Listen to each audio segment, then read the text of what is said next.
This is Optimal Living Daily Relationships, episode 67.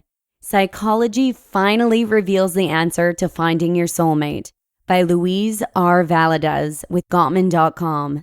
And I'm Joss Marie, the girl who reads to you every single weekday from some of the best relationship blogs out there. I cover everything from finding true love all the way to parenting. And it's all in thanks to Justin Moloch, who handpicks all the articles I cover here on the show, as well as gets permission from all the authors. So I'd just like to give him a shout out for all the hard work he puts in behind the scenes every day. Thanks, Justin. And while we're on the topic, Justin is always looking for new content, so please let us know if you have a specific author in mind that we haven't yet covered here on the Relationships edition of Optimal Living Daily. Simply come by oldpodcast.com to get in touch with us, or you can join our Facebook group and let us know that way. To join, just search for Optimal Living Daily in Facebook and request access. Or the shortcut link is oldpodcast.com/Facebook. Today, I have a post from Luis R Valadez with Gottman.com. For those of you who may not know, the Marriage Minute is a new email newsletter from the Gottman Institute that will improve your marriage in just 60 seconds or less. It's based on over 40 years of research with thousands of couples. So if you're looking to rekindle the romance in your relationship, check out the Marriage Minute right at oldpodcast.com/marriage. But without further ado, let's get to the essence of today's episode and start optimizing your life. Psychology finally reveals the answer to finding your soulmate by Luis R Valadez with Gottman.com. We all as social creatures have a deep and underlying desire to find that one perfect person to spend the rest of our days with. That one person when you meet, you feel an uncontrollable attraction to and an illogical sense of familiarity with, as if you've known that person for a lifetime or perhaps lifetimes. Whatever you want to call it, films and TV series alike have romanticized the phenomenon known as the soulmate. But what do we really know about the perfect mate or the ideal partner? Psychology is finally shedding light on the mystery that encapsulates so many hearts and minds around the world in an effort to understand what truly makes two people compatible for a relationship. The issue with compatibility. Dating sites like OkCupid.com or Chemistry.com boast about their in-depth personality tests and claim that someone with similar answers to the questions on their tests can result in finding the perfect mate. Now, this sounds very appealing for many different reasons. First, naturally you want to be with someone who shares the same values as you, and perhaps even someone who enjoys similar activities, like rock climbing. Secondly, it only seems logical to search for another person that also wants to raise children and begin a family someday. Lastly, we have such a yearning for love as social creatures that we will convince ourselves of just about anything in order to fill the empty spots in our hearts. All of these reasons create quite the compelling case for compatibility sites. But how well and how long do the relationships that have similar interests and quirks truly last? Dr. Ted Hudson of the University of Texas ran a longitudinal study of couples that have been married for years, and in his research, he discovered something quite surprising. Dr. Hudson explains, "My research shows that there is no difference in the objective compatibility between those couples who are unhappy and those who are happy." Dr. Hudson went on to say that couples that feel content and warmth in their relationships said that the compatibility wasn't an issue for them. In fact, they said that it was them who made the relationship work, not the compatibility of their personalities. But when the unhappy couples were asked what they thought about compatibility, they all answered by saying that compatibility is extremely important to a marriage.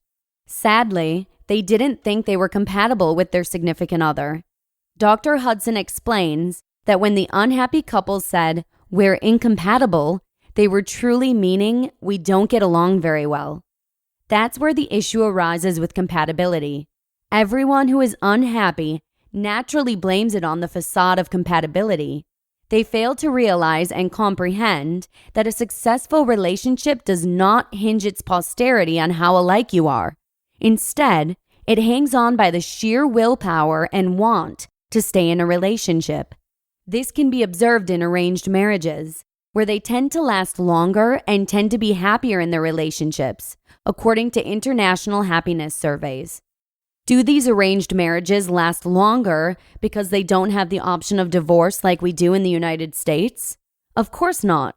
It's because they choose to stay committed and aren't looking for the next best thing or someone that's more suitable in their eyes. Professor of sociology at Stanford University, Michael J. Rosenfeld, explains that arranged marriages aren't that different from the love relationships we have in the Western world. The greatest difference is in our cultures. Americans value autonomy more than anything. They want the freedom to choose who they want to be with. More often than not, however, we get stuck in the perpetual loop of consciously and unconsciously considering someone else when things aren't going perfectly in our relationship. And this is where the illusion of compatibility comes into play. Finding a mate to spend a lifetime with. So, we know that building a relationship with someone is dependent on you and the other person. It has more or less nothing to do with compatibility. But if we can't depend on compatibility exams or some standard form of testing to find our ideal mate, then how do we do it? Dr. John Gottman, the founder of the Gottman Institute in Seattle, said that measures of personality are incapable of truly predicting the length or success of a relationship. Gottman discovered that couples who focus their energy on building something meaningful together in their life, such as starting a business together, tend to last the longest. How a couple interacts is the single most fundamental aspect to creating a successful relationship. Meaning, it's not who you are or what you do that will prolong or help you find the perfect mate. It's how you speak to each other, how well you get along, and how you move through time together. John Gottman went on to say that your partner should support your life dreams. They should look up to you, admire you, and respect you. Now, this sounds ideal, but when you truly reflect on how you've always wanted to be treated, having someone who genuinely believes in your greatness is paramount. Don't think it's all just how we view one another, however. A lot of the connection you feel with another person is emotional.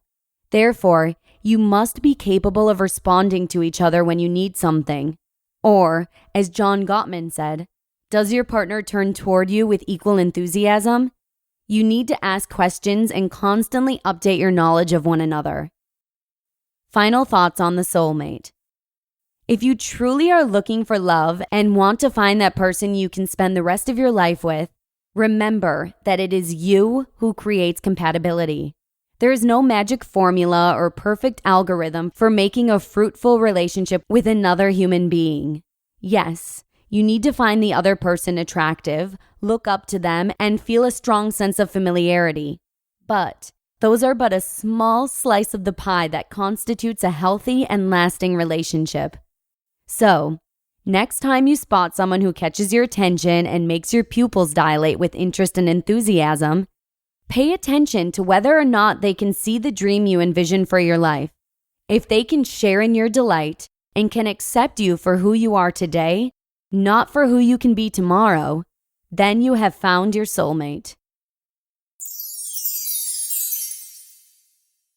You just listened to the post titled, Psychology Finally Reveals the Answer to Finding Your Soulmate by Luis R Valadez with Gottman.com.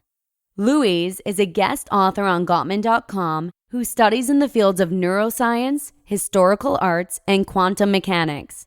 This is actually the first time we're featuring his content, but hopefully we'll have more opportunities in the future. Thanks, Luis. And again, please let us know if you have a specific author in mind who you'd like me to read from here on the Relationships edition of Optimal Living Daily. Simply come by oldpodcast.com to get in touch with us, or you can join our Facebook group and let us know that way. To join, just search for Optimal Living Daily in Facebook and request access. Or the shortcut link is oldpodcast.com/Facebook. Thanks in advance for your recommendations. Have a wonderful rest of your day, and I hope to see you again tomorrow, where your optimal life awaits. Hello, Life Optimizer. This is Justin Moloch, creator and producer of this podcast, but also Optimal Living Daily, the show where I read to you from even more blogs covering finance, productivity, minimalism, personal development, and more from incredible bloggers like Derek Sivers, Zen Habits, Mark and Angel, The Minimalists, and all the ones you hear on this show too.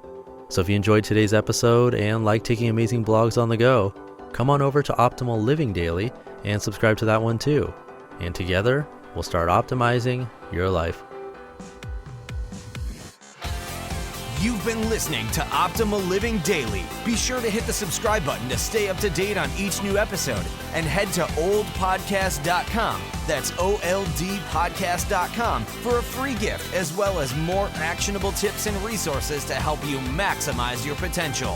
Thanks for joining us, and remember, your optimal life awaits.